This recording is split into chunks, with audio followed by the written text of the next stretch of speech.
Welcome to Shop Talk Live, episode number 288. We've got a doozy for you today, and some revelations are made, and I was aghast. If I was the type to wear pearls, I would have clutched them at some point in this episode. Shocked. You'll see. You'll see.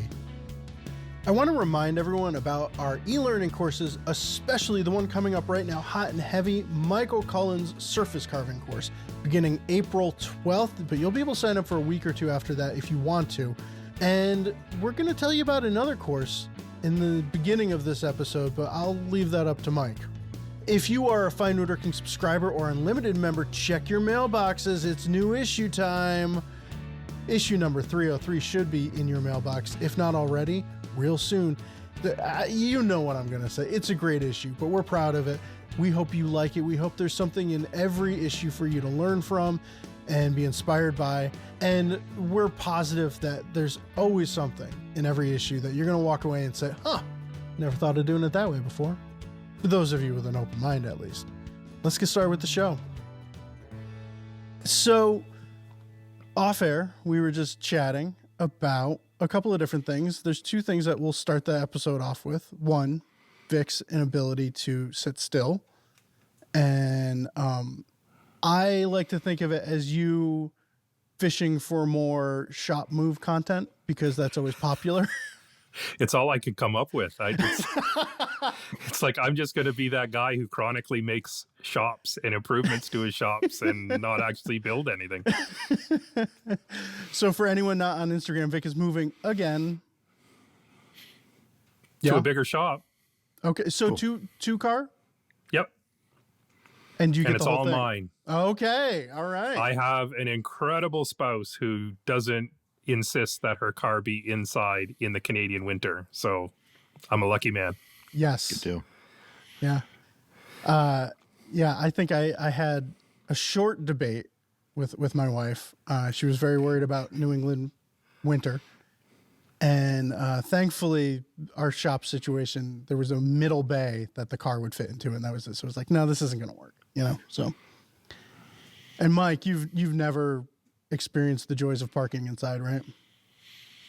A car has never seen the inside of my shop, otherwise known as a two-car garage. The thing is, you can't let a car in there and then try to get it out. You just have to establish it's a shop from the beginning, and that, So get in there, get your stuff in there, say it's my spot, and don't be afraid to shovel the snow off of your partner's car whenever necessary.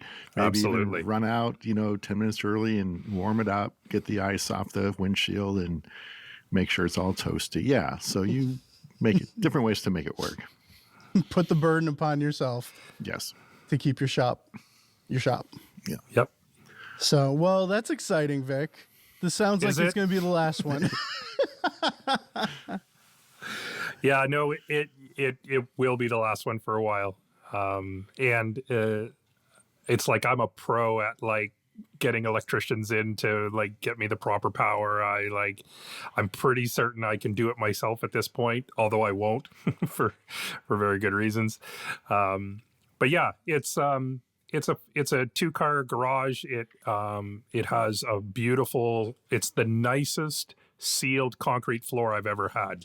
This thing, this is one of those shops that, floors that you could eat off of. It really is that nice. So, which means it's probably going to be slippery as all get out once I get some sawdust down on the ground. So I'll have to put some traction strips around, certain places. But yeah, almost 10-foot ceilings. So I'm going to go through the usual process of getting the electricity in. I'm going to put a split unit, a mini split, to handle the warmth and the cooling, and then get back at it. Nice. Very cool. Is it attached? It is. It is attached. It's a rear split, the house. So when you walk in, one staircase goes up, one goes down. So you go down the stairs, and then the shop entrance, there's an entrance, a pedestrian door outside and a door inside, which is nice because students then don't have to traipse through the house to come into the shop. So very cool. Yeah. Yeah. All right. Well, it's exciting-ish. Yeah. Yeah. I'm trying to be positive for you, Vic.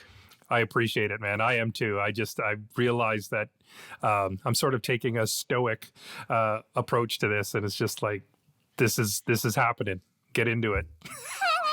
So let me ask you a question, actually, for both of you. So, like, whenever my wife and I travel somewhere, her fantasy is, let's just sell our house. Let's get an apartment in more of an urban area. You can walk to stores and all that kind of stuff. I'm like, yeah, but what about my shop? And there's like a pause.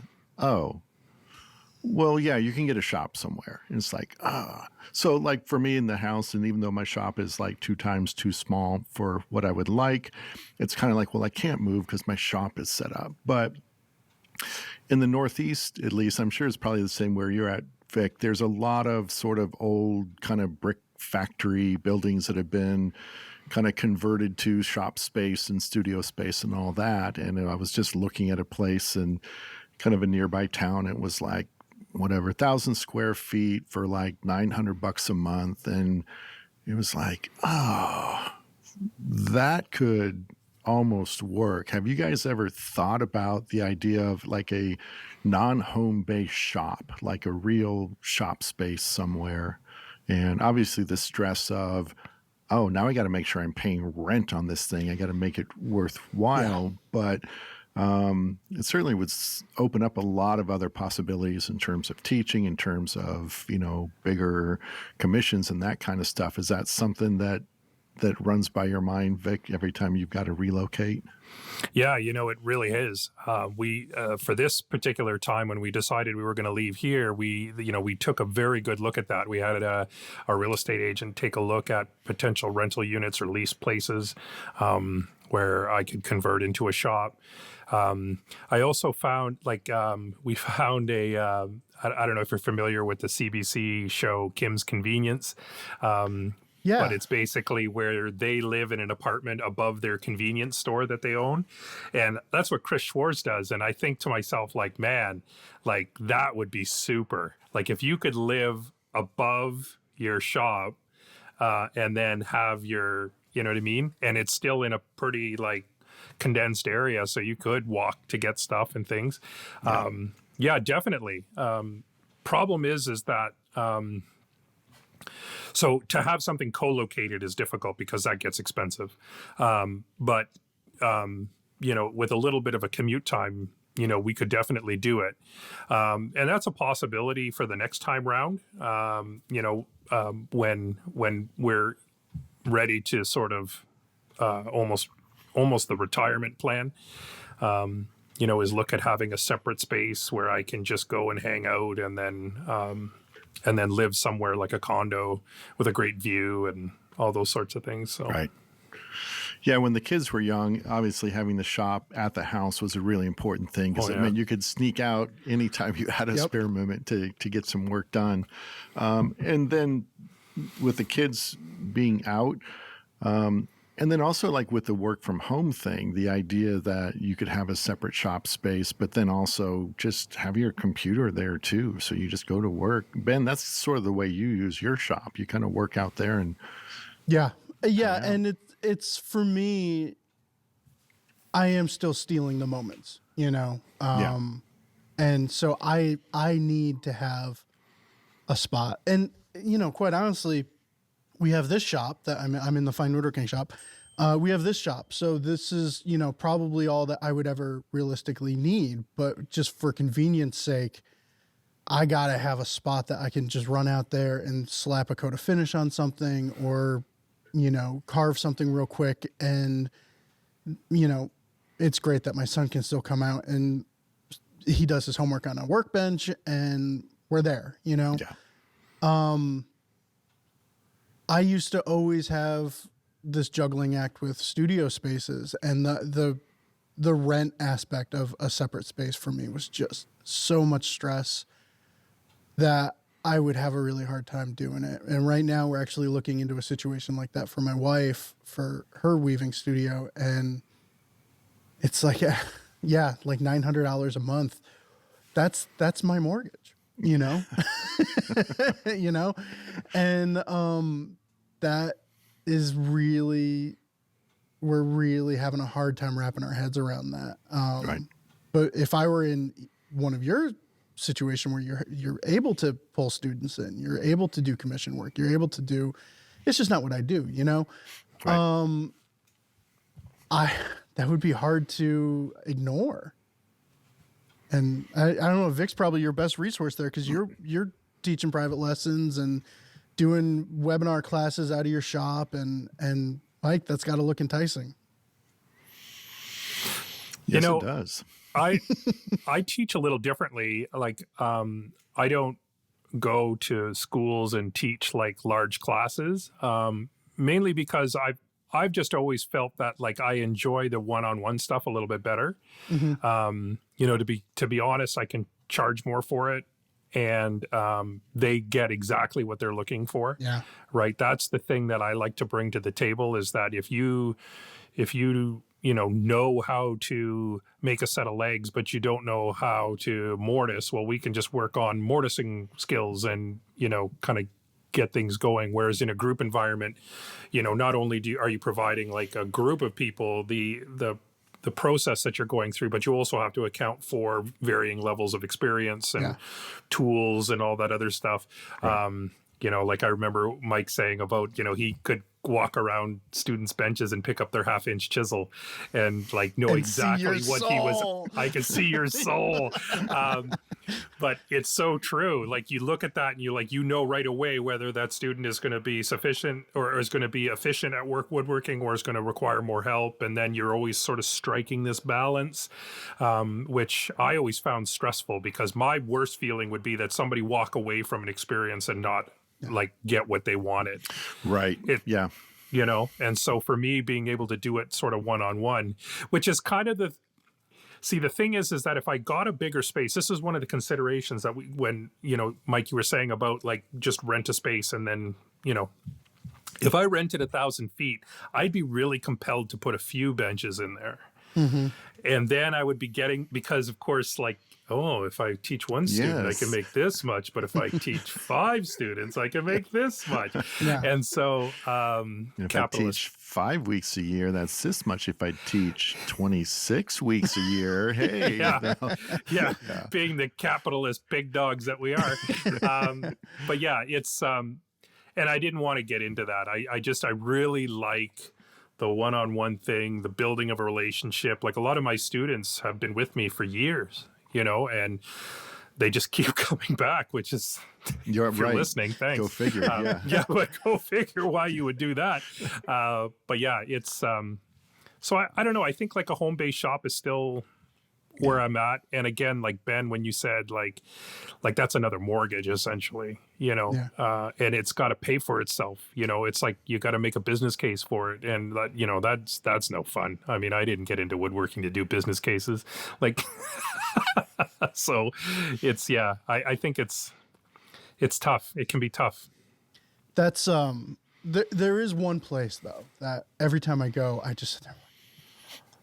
And that's Rollinsford, New Hampshire, where Dan Fea is, Al Breed, Peter Galbert, Aspen Golan. It is this one building that I consider the highest concentration of woodworking talent in the world. And it's a creaky mill building, like the floors are creaky and the bathroom doors are all weird and everything. And I wander down those halls and I'm just like, this is where I want to be. And it's not just the building, which has its aura to it. Don't get me wrong. The town is lovely. Everything about it is wonderful. It's also the fact that you're wandering down the hall and you hear footsteps behind you and you turn around and it's Al Breed, and all of a sudden you're having these great woodworking conversations amongst people who are in it with you, and there's a community there. And that's one reason why I feel like there are times that I think I've said on the show a couple times, there's a maker space in New Haven that I'm just wanting to join and go there. Like they have work like desk space, and I keep saying, okay, Tuesdays I'm going to work from Make Haven, and then at night use their shop space or whatever, and just dedicate, because being around other creative people is inspiring to me, you know? So that's why I like hanging out with you guys. Yeah, me too. Aww. Same, likewise. But that cross-pollination that happens when you're working in a group shop or group environment, that is super, super cool. But I mean, seriously, kind of, Vic, to your point about hanging out, I think that, you know, social media does create a little bit of that. Not that in that super immediate sense, but I think in the sense of, yeah, I think I know a lot of woodworkers. I feel like I hang out with a lot of woodworkers, and the reality is I haven't met most of them in person. But that I do think that there is that ability to create some sort of community, and I think that's what like the podcast is for. And some we've always taken for granted since we've been at the magazine, because we cohabitate an office space, or used to when we were all here, with another half dozen other woodworkers. So it was sort of that same thing. You didn't have to search out someone who understood your frustrations about a gappy dovetail. Like, people get it. So, but short of that, that's why we're here. Speaking of that, there was a complaint from a listener. I don't even think I forwarded it to you, Ben, but you sure you want to do this on air? Yeah, was it that bad, Mike? Well, the gentleman, he took issue with, you know, the sense of humor on the show, which I completely agree with. I'm with him 100%. But he said that we need to procure for ourselves a laugh meter and make sure the needle always stays on 0. And I just thought that was brilliant. It was ironic because that was like the funniest thing I've ever heard. So, so right now we get the on 0. So we just need to keep the laughs down a little bit. Okay. All right. Can we have an awkward meter that sits next to it as Vic gets up and leaves? I have nothing to offer anymore. I don't know. Because I've always looked at this show, and I think a lot. And those people will always. There will always be people who don't want laughter. Right. But that said, and they had a list of, you should have, you know, all these people on, like really good, knowledgeable people, which would be really great. It should be like that. And actually, this leads to the last episode I listened to, Ben, where you were talking about the issue of wood and should you be buying it. And you had Scott Landis and Scott Michael Landis, Bashkin. Michael, right. And it was like a brilliant discussion. It's like, oh, that's what that person wants to hear all the time. It's like, okay, well, but that was an awesome show. If people haven't listened to that, that was really, really cool. I actually learned a lot there. That was an episode that I knew it was going to bomb, and it bombed. Like YouTube was like, I don't want any part of this. Oh, wow. But it was an important discussion that I was really excited to finally have. And so there's room for all kinds. Well, and that's the beauty of being able to choose what podcast you listen to and who you support and who you don't support. I think, you know, everybody's got a different sort of, like, some people want the serious, you know, super deep conversations about things, and other people like to keep it light and keep it fun. And I mean, I think that's how you decide on what you're going to listen to and what you're not going to listen to. So, all right. So the other thing off air that we said that we need to talk about, and it actually corresponds perfectly with two things going on, teaching design. So, Mike, you have an e-learning course coming up in end of April. I do. Yeah. Design is one of those things where it's sort of like finishing. People completely stress out about it. Because of that, they want more information on it, but maybe it doesn't necessarily help with what they want to do. I love teaching about design because I think it's super important to we're making stuff. We're starting from scratch. We're making something that hasn't been made before. I understand there's a lot of stress with that, where We want it to be worth our effort and the materials that we've invested. So working from a plan is a great idea. I kind of have something to shoot for, but I think being able to invest a little of your own creativity or your personality or sense of taste into the things you make, for me, that's what makes all of this worth doing, is to end up with something that I actually like and that hasn't existed before. I think both of those things are really important. I've ended up with things I don't necessarily like that has never existed, but that's frustrating.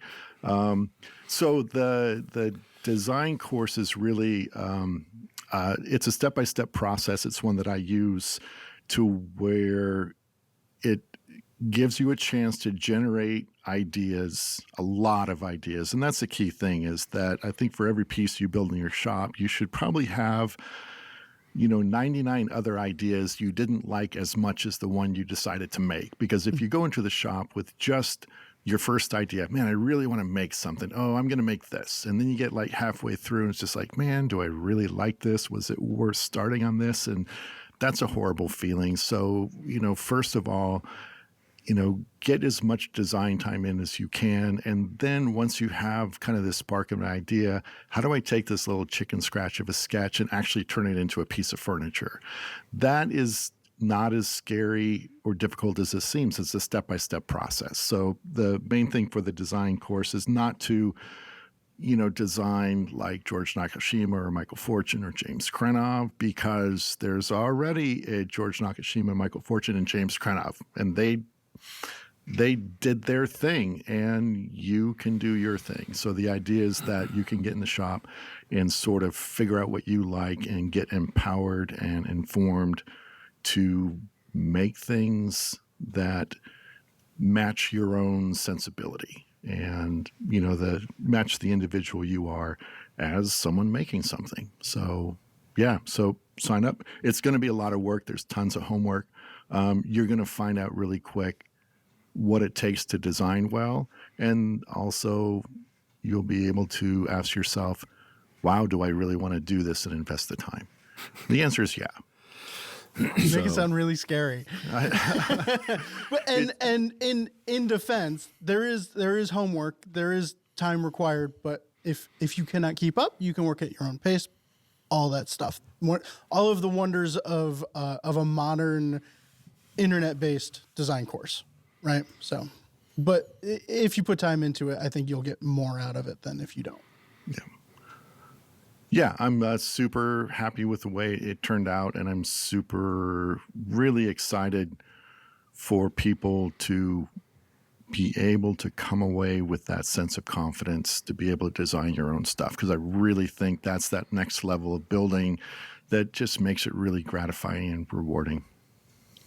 And I took your design class 6 years ago, and for me, I'm not like the type of person who wants to necessarily create like this whatever, like put my stamp on something. But what I was able to do with that class was design a shaker-ish end table that fit exactly where I needed it, that had a little bit of the elements that I like from this and this and this.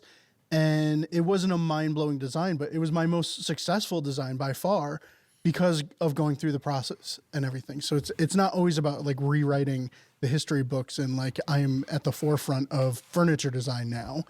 It's sometimes more approachable to say, I like this and I like this and I need this. And these are the tools I have to put all of that together now. So right on. Yeah. So it's 5 weeks. Every week there's, we cover a bunch of stuff. There's a lot of homework to do. And at the end of each week, there's going to be a live Q&A where this is going to be a little bit different, because for the brave souls who actually want to share their efforts to that point, we're going to look at them and talk about them. So that is super cool. Yeah, it's going to be a lot of fun.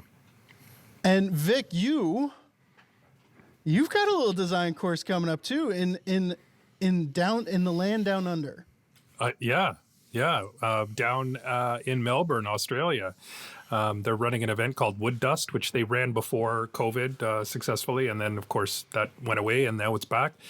But yeah, I'm going to be doing something sort of similar to what Mike is doing, actually. I'm going to be basically going through the steps. It's going to be a live class, so people will sign up and turn up, and they'll have no choice but to share what they've been working on, because we're all going to be staring at each other. But yeah, I'm going to take them through the process, and I think I'm going to demystify a lot of things where people feel like it's so difficult to design something, when the reality is that you just need to know what the process is, because you do need to know where to start, and it's no different than cutting a set of dovetails. If you know what the process is, you can successfully cut dovetails. Otherwise you would just do crazy things like start with the pins or something. And so, yeah, exactly. which is not going to end well. But sorry, that was one of those funny moments. But yeah, so that's okay. The laugh meter's still on 0. So, okay. Sorry for that clap, Ben. That's going to suck. Taking that one down a bit. Yeah, so I mean, the whole idea is to just basically give things a name. Like what's a sketch, what's a doodle, what's a measured drawing, how do you go from like little chicken scratch? And I think a lot of us sort of have a very similar approach. Like I start with the fattest implement that I have, whether it's a 6B pencil or a Sharpie marker, and then you can get more refined as you sort of go through the process. And like you, Mike, there should be like pages and pages of doodles that you're kind of looking at, and some of them you're going to laugh at, and you're going to be like, you can't make that. Right. But that's the whole point, because as soon as you start, and again, this is a process thing, if you start with what you can and can't do, you're going to end up a purveyor of the cubist movement. You're going to have wonderful boxes that are rectilinear and all that other stuff, but you're not going to, because you're thinking about process. And I don't even talk about process. I always joke saying that, like a couple of times I like got a commission, and then as I'm driving home from that meeting, I'm like, how do I build this thing? But there's all that information exists, right? We've got like a couple hundred years worth of books and all that other stuff. I remember Michael Fortune joking, like, you don't have to need to know how to build something. You just need to have Ernest Joyce's Encyclopedia of Furniture Making. And like, that'll get you out of anything. So we're going to be doing that down under, and it's going to be a huge event. They're going to have, it actually reminds me an awful lot of Fine Woodworking Live, which Ben and I have talked about offline, and how I like, that's the coolest event ever. But anyway, we won't get into the weeds there, but it's like that in the sense that they have some sales stuff going on. They have some vendors, and then they have, speakers that are free. And then they have like an event in the evening and a dinner and all that other stuff. So, but just, it's really cool to be there because everything you see is different.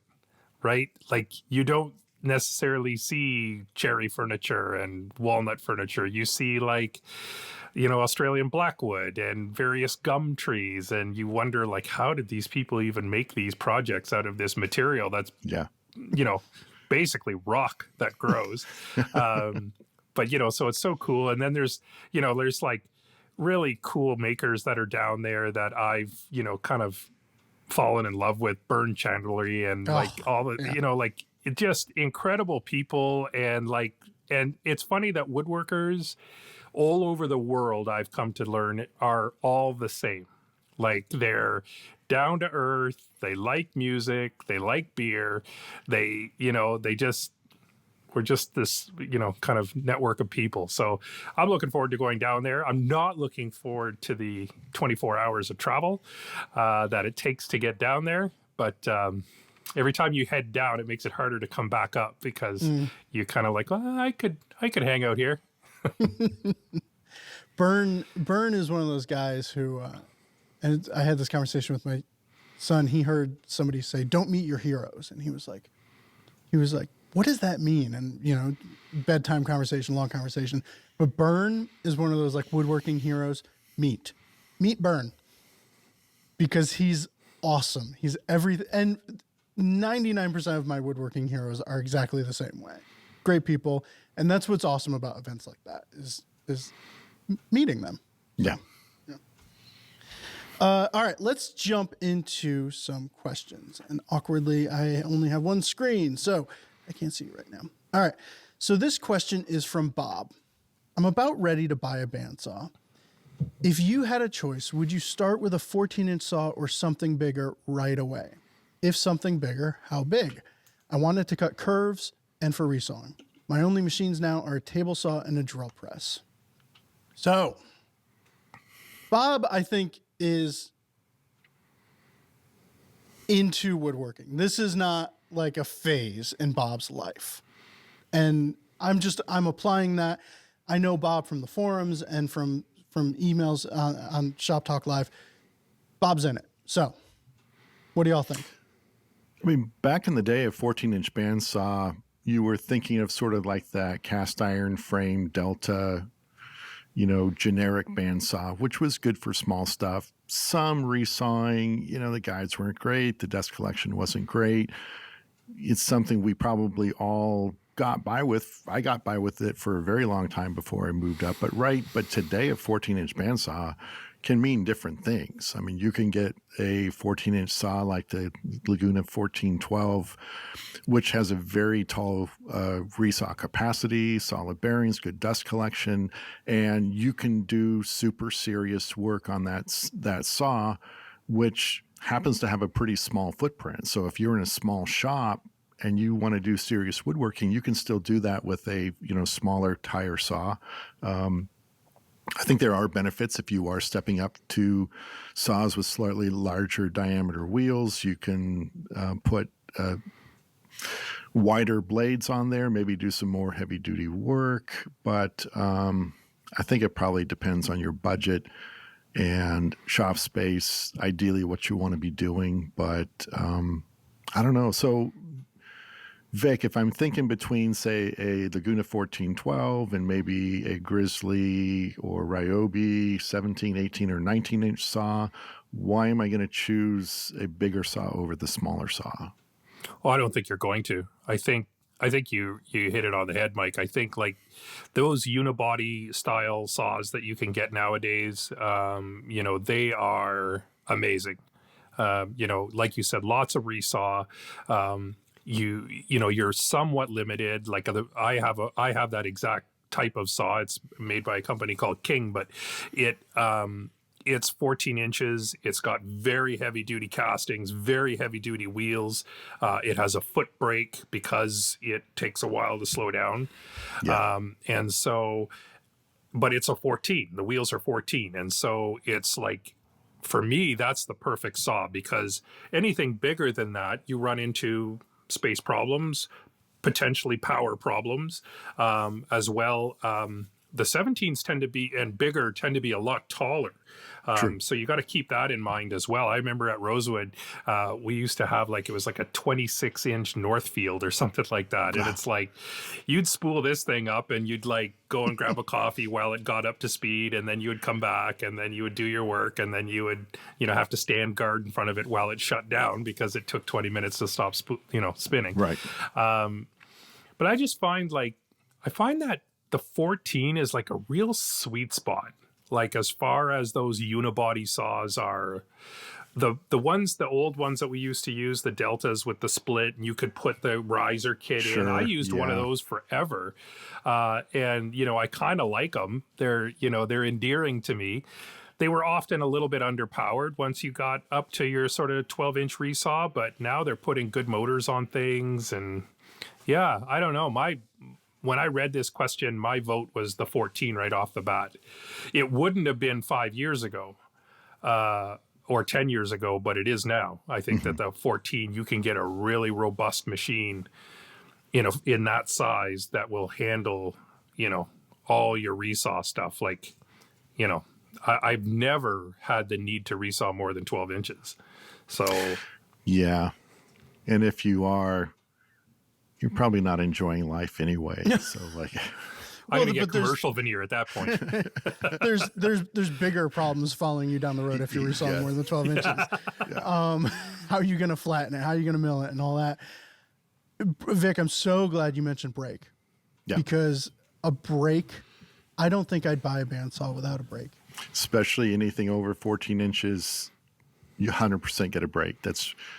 Yeah. I mean, a lot of people ask what kind of saw, and I say it doesn't matter as long as it's got a brake. If it's like a electronic motor brake where you hit the switch and it stops, that's fine. If it's a foot brake that actually turns off the motor and stops, that's fine.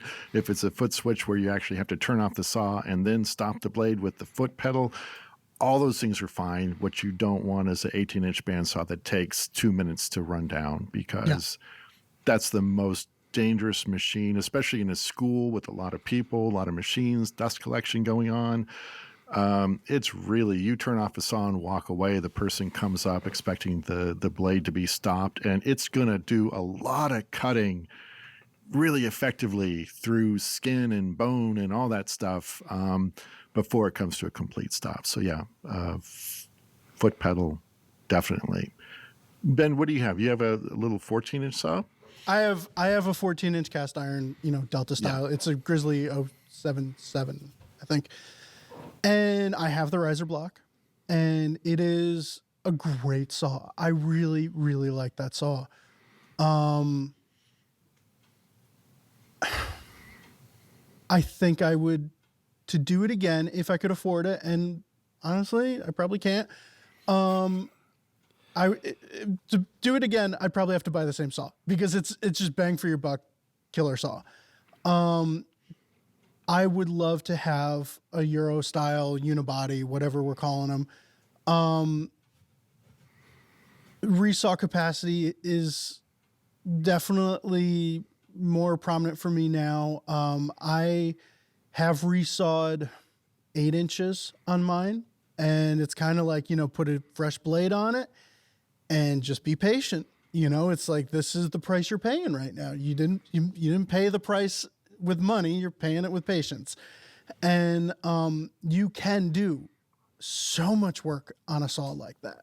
I will never let that be the thing I blame for shortcomings in my shop time.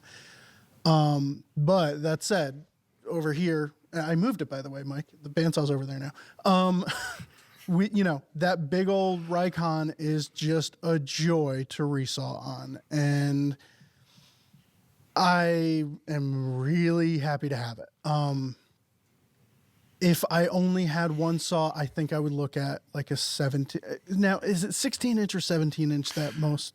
You have an oddball size, 16. Yes. Well, I think I have a 17-inch. Grizzly makes a 17 and a 19. I think an 18-inch is the more standard, larger size. So I have a Grizzly 17. It's 220, talking about power, and I think it's 3 horse. I've just replaced all the guide bearings for a second time because they just get packed in with sawdust, and which may speak more to my dust collection system than anything else. But super heavy duty. I love that saw. And at the time, I had the choice between the 17 and the 19, and I chose the 17 for the footprint just because just to save space, which is why, I don't know. So if I didn't have that right now, kind of like you said, I would kind of buy the same thing just because I know it and I like it and it works. But at Connecticut Valley, Bob has the 18-inch Laguna and the 1412, and they're both good saws, but they're not my saws. So I don't know. I have gone up there and had Bob resaw things for me. Yes. That's what you need. Everybody needs a Bob that you can go resaw things on. You just need a friend that has a 26-inch Northfield. And then... But, I mean, in an ideal world, I'd have like a 17 or larger bandsaw, always set with a 1/2-inch blade, which is great for most curves and definitely resawing. And then I would love to have a cool little vintage 14-inch saw with, say, a 1/4-inch blade on it or something just for super tight curves. I think that would be awesome. Yeah. 2 bandsaws. 2 bandsaws is ideal, is perfect. And 7 less than Michael Fortune has. Yes. Yeah. Should you think that 2 is 1 too many, you are mistaken. Yes. Yeah. But you're right, Vic. Not all 14s are created equal. And it's been just like you said, in the past 5-10 years that 14s all of a sudden are like, a whole new breed. So can't answer your question, Bob. We can only make it cloudier. Well, I think, and it's interesting because when you're making recommendations about tools, like when I was the editor of Canadian Woodworking Magazine for a little while up here, and we would do tool tests, and I would be very reluctant to say, buy this, because it's not really that simple. Yeah, and so, but I used to get letters all the time saying, just tell me what to buy. And I'm like, I can't tell you what to buy, because all I can do is arm you with information. Right. And, so I guess like the takeaway here is that a 14-inch unibody saw is a huge improvement over the dual cast, 14s that, we sort of grew up with. And so, if you've got the space and you've got the budget and you've got no problems with power, sure, jump up to a 17 or a 19. But if you just, if you're not, you don't want to be in it for a ton of money and you want a smaller footprint, then the amount of work that I get out of that little 14 is unbelievable. So, and it allows me the versatility like Mike was alluding to, where you can have a 1/2-inch blade, 3 TPI that does all of your sort of your rip work and your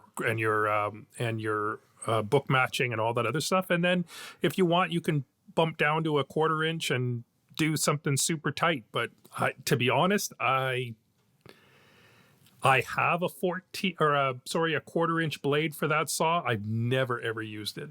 Yeah. Because the 1/2 inch can do pretty much everything. Yeah. Yeah. But if all you can afford is the old Delta style cast iron, get it. Yep.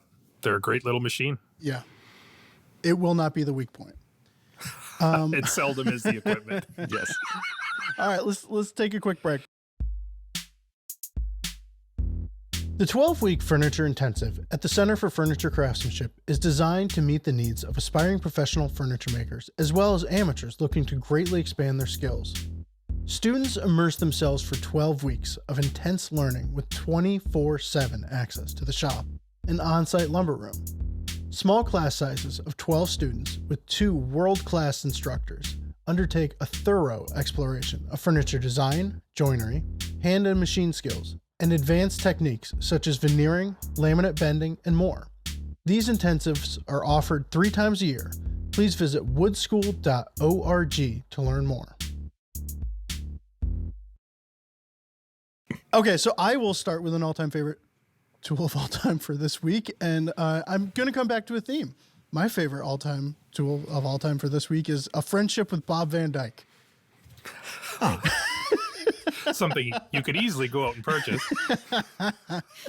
I am an opportunist, and with the new shop, we've been struggling. A 2x4 is stuck to the end of the miter gauge. We don't have crosscut sleds. We don't have this and that. Table saw is a little bit frustrating with without all the accessories. And I thought, wait a minute, I can pay Bob Van Dyke to come down here and do it. I just need to point a camera at him while he's doing it.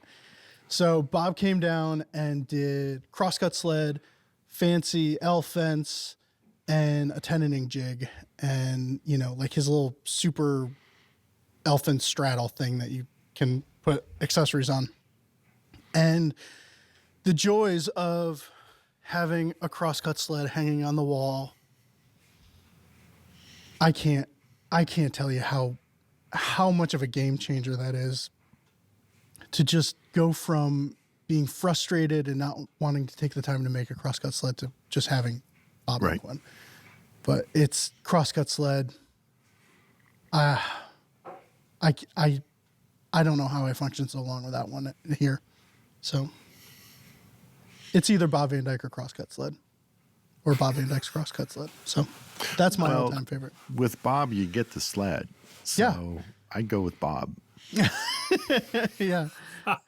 He's dare I say adorable, where he comes down and he's got, piles of Baltic birch, for us to make all of these jigs and sleds out of.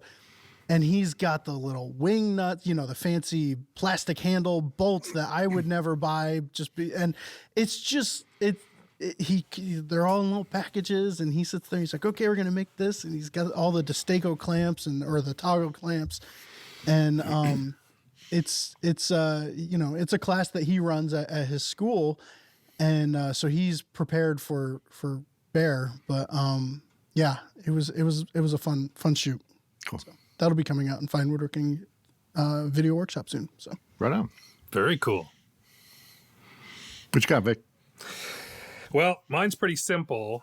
And of course I'm in my shop, so I'm going to hold it up, but, yep. It's the track saw clamp. Mm-hmm. And as I'm listening to Ben talk about having to make a crosscut sled and all that other stuff, I'm thinking, yeah, you poor sod, having to make a crosscut sled when you could just have a track saw. But but one of these is fantastic because I've recently sort of been doing a little bit of an exploration into more modern takes on workbenches. And so my first workbench was from the pages of Fine Woodworking magazine. It was written by Michael Fortune. I think it was called the Modern Hybrid. And that was the bench I built when I graduated from Rosewood and I wanted to work. It had a front vise, your typical blue record, double E or whatever it was called. And then it also had a tail vise. So you got to try to, woodwork to machinist specs to get that thing running right. And very shortly after that, maybe a year after that, I realized that that didn't suit the way I worked. And I think that that's always a real thing. Like when you make your first bench a Rubo, because of the height behind the Rubo and all that other stuff, like that's a lot of work to go through to find out that you don't like leg vices or you don't like, whatever, right? So I always encourage people to kind of get in, at the sort of ground level and, just like one or two steps above a picnic table, kind of thing. But I've been exploring the use of MFT style benches for handwork. And so, which is, I can already hear the clacking of. You've always been experimental with this stuff, though. Because you never you're always like, I don't want a vise. I want to just, and yeah. Well, because I can't actually woodwork. I'm too busy setting up shops all the time. But they're lighter and easier to move to your next shop. Well, exactly. Yeah. So, but the thing is that like having a matrix of holes and being able to just drop a clamp in and tighten it and then move on and not like using a hold fast, not using a vise, all those sorts of things. It's kind of an interesting difference. And the thing is that I think it's widely accepted for power tool use. Lots of people use an MFT style bench of some sort for their track saws and their routers and their all that other kind of stuff. But to use it for hand, there hasn't been much exploration in that. And so I'm sort of taking a look at that. And I'm not convinced it's the right way to go yet because there are some deficiencies. But I'll tell you, like having one of these clamps and being able to basically use it vertically, horizontally, however you want, has really sort of sped up the sort of hand tool process for me. Cool. So anyway, I don't know. Maybe it'll turn out well. Maybe it won't turn out well. But my favorite tool of all time this minute is those little clamps. Cool. So, okay, so like this ideal bench, is it to start with the MFT, which maybe doesn't have the size or the mass to do handwork and try to beef that up? Or do you start with the traditional bench style that has the mass and support and you start to kind of bling that out with different hold down systems and stuff? Like what's the end product of this journey that you can envision? Right. Yeah, like an MFT is not ideal as a work surface in a shop. Like that's an easy answer right there. Like it's too lightweight. It's designed to be portable. As soon as you Yeah. design something to be portable, it's no good Right. for what we want it for. So, but what I'm working on is a bit of a hybrid. So it has a wooden base that is made out of 8-quarter ash. It's pretty beefy. And then a company in the UK called Axminster Tools makes this set of skirts and a top that is all MFT based. Cool. So it's not like aluminum extrusion and all that other stuff that you typically see. Right. It's laminated Baltic birch with like a melamine sort of surface on it, and then the top is, instead of MDF, is HDF. They call it Valchromat, which is like a much denser, much heavier, more resilient version of MDF. So that's what I've been playing with, and so. But it's still kind of a traditional workbench base, so you're getting the mass from that. Yeah. Okay. Yeah, and that's the thing that, so like as soon as you're on like a pair of sticks, like for the MFT, the thing kind of rocks back and forth as you're using it, which would just drive anybody crazy. It really bad for sawing, because like now your piece is moving while the saw is trying to go through it, and it's not good. But this bench that I'm working on right now, like I put a large piece of ash on here and was like flattening it with a hand plane, with a jack with a really heavily cambered blade, taking off a lot of material, and this thing did budge. And so I got the mass thing right, and so now the top is the top. And so whether or not, there's gusseting on the inside that sort of allows it to not, sink as you're pounding and that sort of thing. But so there's good things about it. It's a different form factor. Right, we're used to sort of long and skinny. This is, an MFT is more, 4x5, 4x6 kind of ratio. And so I'm liking it for that. I've never liked long benches. My longest bench I think I ever made was like 5 feet long. Yeah, that's my bench as well. Yeah, so I don't feel like I need this big sort of aircraft carrier style bench, because I don't build things that long. That's maybe that informs my woodworking. It's like, nope, sorry, not making a king size bed because I can't put it on the bench. Right. But yeah, to answer your question, Mike, it's like a hybrid, right? So it's the top that has the matrix of holes in it, and then matrix of holes along the skirting, and then the underside of it is a really beefy, and they say in the instructions you can make it out of construction lumber if you prefer, because it's inexpensive. I feel like that would be a little bit lightweight, but if it's up against a wall, you're probably fine. So, but mine sits right in the middle of the room, and I like being able to work all around my bench. I don't like to be sort of in a corner. I spent too much time there as a student in school. So yeah, it's working out well. And it's a much smaller barrier to entry than having to build, this massive, bench. Right.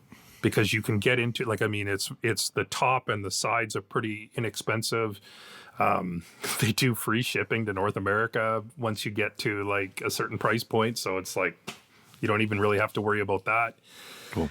And then the base is very simple, sort of bridal style joinery that works well. So so far so good. Cool. So excited to see how it holds up through the next few moves. Right. Yeah, as they load it in and out of trucks, and hopefully they don't drop it. What you got, Mike? It's kind of on the same theme. Like if I had just been teaching at Connecticut Valley for a week, my favorite tool of all time of the week would be a Lee Nielsen twin screw vise, because that's on the bench there and I love it. I get spoiled. However, I just spent a week teaching down in Tampa at Florida School of Woodwork on a bench crafted bench with the leg vise, with that heavy duty kind of cast iron ship's wheel with the 3 knobs on it. And, you always see the videos, you spin it, it opens, you spin it and it closes. Like, you did it, right? I mean, you got to do it. And it's just like, yeah, okay, well, what's the big deal? Oh, it's a big deal. It is like amazing. In fact, so you get your workpiece in there, you spin it. It's just a spin it, just like not even crank it. You just spin it and it stops. And it's like, boom. It's just like locked in there. Even to the point where normally, you tighten the vise jaw enough to where then you can kind of fine tune the fit and tighten it more. This thing's like, no, you just like spin it. Boom. Oh, crap. Now you got to kind of loosen it up just to get it to move. So, two completely different style vices. And each one, if someone says this is like my favorite vise I've ever owned, either one, I understand that. I get that. So, and so in thinking, I've got just a record vise on my bench with an extended wooden jaw on it. The most important thing is that the inside jaw is built into the apron. So like the apron acts as the inside jaw. I have a full-length apron, so I can clamp the end of a long board into the vise, and then I can clamp the opposite end to the bench top itself, which I think it's a non-starter if the inside jaw is sticking out from the edge of your bench. That doesn't work. So, and so all 3 of those vices, my record vise, the Lie-Nielsen, and the bench-crafted vise, they all perform that aspect really, really well. The twin screw vise is great because you can put wider boards between the screws and the jaws aren't going to rack. I have a wider jaw, so I can clamp a wider board off to the side of the vise screw, but then I got to stick something in the opposite side of the same thickness to keep it parallel. No big deal. That's what you save your offcuts for. The leg vise, the chop is what they call it. It's the vertical part, which basically creates the outer jaw, fairly narrow. I think it's maybe 8 inches wide. With a screw in the center, yeah. The screw is lower, so for any shorter pieces, you can just center it, clamp it good. But for anything longer that has to sit aside the screw, you're only got a couple inches to kind of clamp to. And for me, in terms of doing a lot of dovetailing and stuff, it worked, but I was trying to think. So I have been corresponding with Jamil, who does bench crafted, saying, hey, can I like make a wider chop, or can I add like a wider jaw to the top of that? And we kind of been going back and forth about some possible solutions. So in my mind, it was like, well, how do I get a leg vise to act like my record vise? And I don't think that's necessarily the right question to ask. It's sort of like when you change, if I change layout programs and I say, the old program used to do this, how do I do this in this program? And the answer always is like, you don't, because it's a different mindset. So I think for me, it's like, oh, I like this leg vise. I'd like a wider chop or wider jaw. I don't know if that's necessarily trying to get it to act like a record vise is maybe not the solution, but I think there's a solution in there somewhere. So while I've always said my next vise is going to be a twin screw Lie-Nielsen because they're awesome, now it's like maybe my next vise is going to be a leg vise. Oh my gosh! You heard it here, folks. A hybrid leg vise. It's going to be something. I'm going to try something out in private. So if it doesn't work, it's never going to see the light of day. Okay, so if you're the person who just listened to an episode from like STL288 where Mike was like, I don't like leg vises. That was never me. That was a colleague. That was never me. The important thing is being open to change. Yes, we're proud of I've you, never owned a leg vise. So yes, who knows? Who knows? Yeah. Pretty this cool. I was going to ask, okay, Mike, you're obviously eyeing up a new bench, making a new bench, buying a bench, whatever. Yeah. But you're not ready. You're still processing. So I'm not going to ask what the vise is going to be. No, and I'm not sure what I'm kind of have book number 3, sort of kind of fleshing out exactly what that is. And it is going to include at least a workbench design, if not a few workbench designs. So that's kind of what's got me thinking. So. If I need a new bench, if you need a place to store the second bench, that's all I'm saying. Okay. You got it. Now, it's interesting that you talked about the front vise and the need for the rear jaw to be buried in the, so that it's flush with the front. So first of all, I agree with you 100%. It was interesting. I had a chance when I was teaching down in the U.S. at some of the shows. Paul Sellers was in America at that time, and he was doing a lot of things. And so we were sharing a stage, and I was sharing his workbench. And so he mounts the jaw on the outside. And then goes so far as to then put so you have your metal jaw on the outside, and then you have a piece of like plywood as a wooden jaw on the outside. So now you've got, a fair amount of distance. And so I asked him about that. I said, why did you choose to do that? And he said he likes to be able to take the wood and put it so he can hold it in front of the vise and then turn the vise. He said, because otherwise you have to hold it kind of gingerly from the center to clamp it. And then he also uses a technique where he uses one of those aluminum bar clamps, and he clamps that into the front vise and then uses it as a tail vise. Right. Okay. And so I'm like, okay, that's interesting. So for the way he works, having that offset makes sense. But I've always preferred being able to, because then you can do things like if you had like a Nicholson style bench with some holes in the front, now you can, and everything's all on the same plane. Now you don't have to worry about a gap or a space or whatever. Right. So I think it's just a matter of, it's again, one of those things where it's like, how do you woodwork?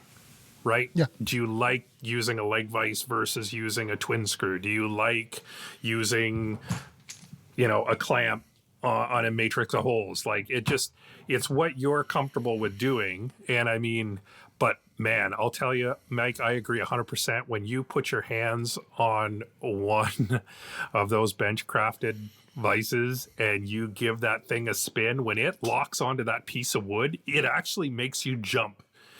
It makes your ears pop. Yeah. It does. And it's like, you're absolutely right. You don't want to get anything in those jaws that you don't want to come out quickly, because like if you accidentally get your finger stuck in there, like it's going to be part of the wood when it comes out. But yeah, like the fact that you just spin it and boom, it locks. And it's like, it's wow. fun. It's fun. And it's fun. And a lot of, everything we use, all the tools we use, the shops we work in, the benches we work on, all those inform our experience as we're woodworking. And you don't have to have the perfect bench. You can get by on just about anything and make what you want to make. But what you do use does inform that experience you have while using it. So something as seemingly extraneous as a knob that spins and it clamps, that can be a really cool thing. The number of times you tighten and loosen your vise as you're woodworking on a daily basis, you multiply that times the joy you get every time you spin that. I get that. Yeah. It's true. You spend a lot of time with a smile on your face. Rush. Yeah. Then the other idea I had was just to get, I like the Moxon vise, which is very simple. It has like two of the twin things, two screws. Normally it's two jaws. You clamp it to the top of your bench. What if you just mount a Moxon vise jaw to the front apron of your bench? So now you have a twin screw vise without the hassle of the chain and the install and making sure it's parallel. But that seems to be like a pretty inexpensive way. The only thing is it looked like the screws were fairly short, so you're not going to be able to get like a 9-inch deep opening to it, but I don't know. Is that an issue? I routinely cut dovetails in 9-inch thick material. Yeah. You need a really long saw, but yes. And a long chisel as you're chopping. That's right. Out. Yeah. Yeah. My 9-inch wide chisel. But you know what, Mike? The interesting thing for me is that like I like a Moxon vise as well. And I like the Moxon vise because of its portability. What I don't like is, so this, again, this is for me. I don't like my vises being like located in a specific spot, because then that dictates where I work. Right. So if I have my front vise in as a right-hander on the left front of my bench, that's where I have to use that vise. Whereas if I'm using a Moxon, or if I'm using, a rail clamp and a hole, I can be anywhere around my bench and work. So if I want to set up like a shooting station at one corner of my bench, because I like to clamp the shooting board down so it doesn't go anywhere. And then I want to be able to saw over here. And, now I have the flexibility to be able to move that stuff around. That's the only reason why, like, I wouldn't mount a Moxon to the front of a bench. But I mean, then you look at like Jim Tolpin, who has like his joinery bench, right? Where he's got like a tall bench that comes up to his elbow. And then he's got a twin screw on the front of that, because the only thing he does at that bench is cuts joinery. Right. So I mean, you could look at this from 100 different ways, but I mean the reality is that there's so many awesome choices nowadays to be able to set up, however you want to work. Well, that does it for this episode of Shop Talk Live. Head on over to finewoodworking.com/elearning for more information about Michael Cullen's surface carving class and for information on Mike's design class. I hope to see you all there. And if you're listening on YouTube, please click that thumbs up button. If you feel like it, you want to help out, give us a 5-star review on iTunes. That helps spread the word, that helps the algorithm, and helps keep Fine Woodworking algorithm free as well. If you have a question you'd like answered on the show, send them into shoptalk@taunton.com. We'll be back in 2 weeks with another episode. Thank you so much for listening.